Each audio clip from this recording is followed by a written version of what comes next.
Demeter, the goddess of agriculture. The story of Demeter begins in the days when the terrible war against the Titans had just come to an end. After the bitterest fighting the world had ever seen, Zeus, the god of Olympus, had toppled the fearsome Titans from their thrones and become the new lords of the earth. In the aftermath of such a war, the victors were beset with a host of serious problems. The most pressing of these was to save the human race from the hunger which was slowly wiping it out. Those 10 long years of fearful war had ravaged the whole earth. Not a blade of green was left, and those few men who had survived wandered in starving bands, begging the gods for help. Zeus was now the lord of earth and sky, and in his desire to help mankind, he made the goddess Demeter responsible for all the plains and the forests in the world. It will be her task to see that the earth bore fruit, so both men and animals should have enough to eat. The mighty Zeus had made a wise choice. No one loved the green meadows and the placid herds with the same passion of Demeter. And she threw herself into the difficult task with enthusiasm.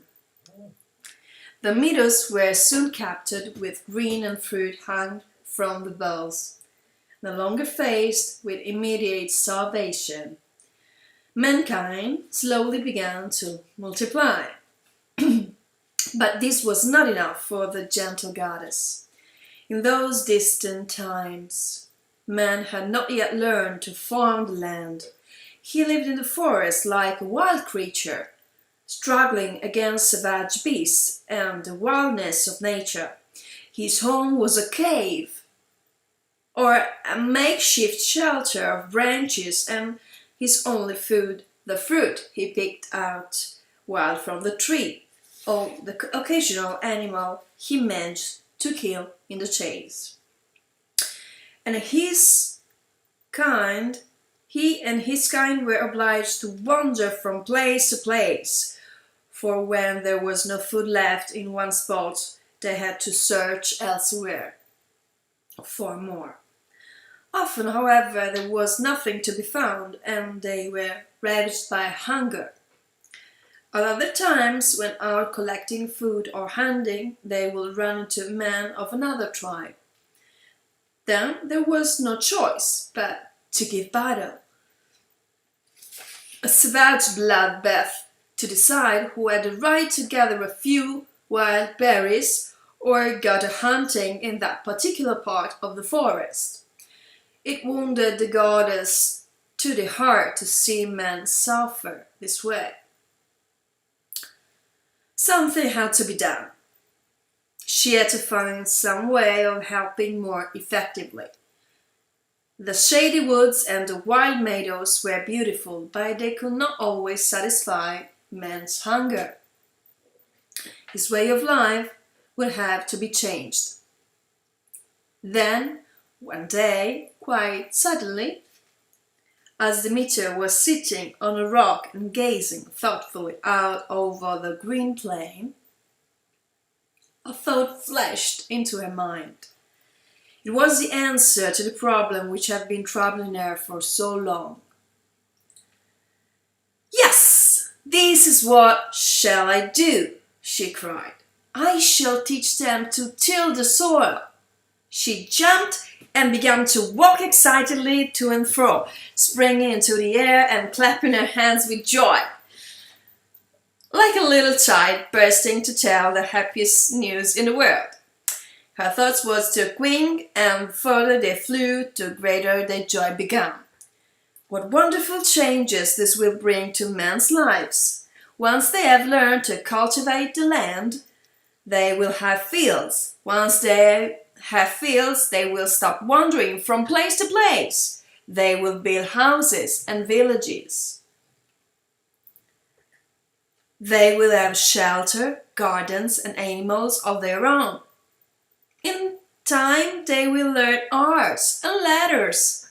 They will build splendid cities and, yes, they will no longer need to fight among themselves. For each one will have his own field and his own homeland. What a wonderful chain of events! How much can happen if men learn to till the soil?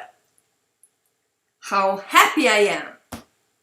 The kind goddess had no time to waste.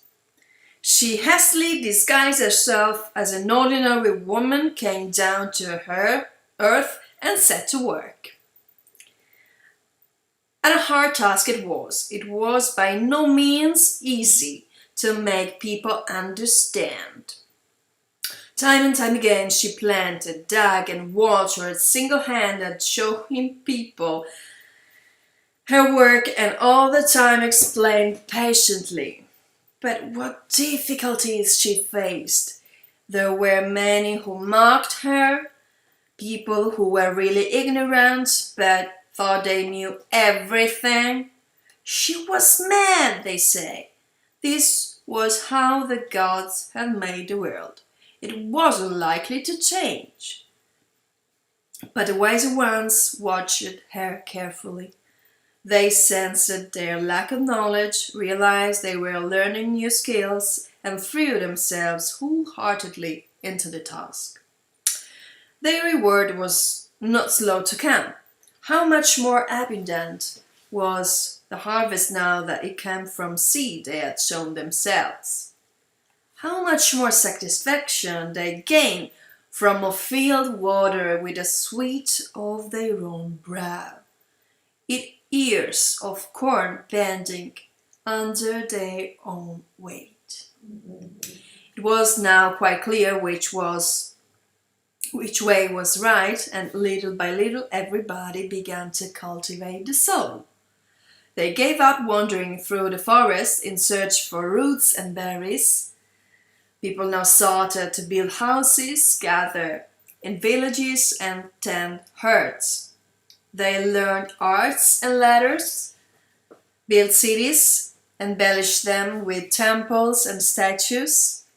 So civilization came, and with it will also have come lasting peace.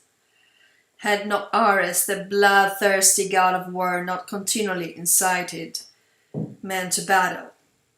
Yet now he found his task more difficult, for the new way of life had made men hate war as the greatest curse ever visited upon the world. Helped by Eirene, the goddess of peace, Irene, Demeter stood constantly on the watch to frustrate Ares' attempts to spread war, and there were often times when long periods of peace reigned upon the earth.